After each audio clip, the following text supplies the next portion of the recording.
আবির ডাঙ্গর। আবির একজন down syndrome বাচ্চা। আবিরের মধ্যে অ্যাটেনশন প্রবলেম রয়েছে, সবসময় ছটফট করতেই থাকে। সেই জন্য দুটি পাত্রে দেখুন জল নেওয়া হয়েছে, সঙ্গে একটি আঠার শিশিকে নেওয়া হয়েছে। সেটির মধ্যে জল ভরে একটি পাত্র থেকে অন্য পাত্রে রাখা হচ্ছে।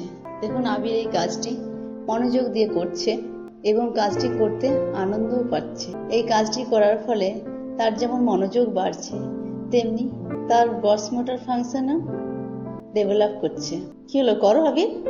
সে ওই বোতলটিকে প্রেসার দিয়ে জলটি তুলছে একটি পাত্র থেকে এবং অন্য একটি পাত্রে আবার রাখছে। কাজটি খুব আনন্দের সাথে করে চলেছে। বাহ আবির, ভেরি গুড, করো করো। Break Free Solutions, brought to you by Project Discovery, supported by Enable India and Google.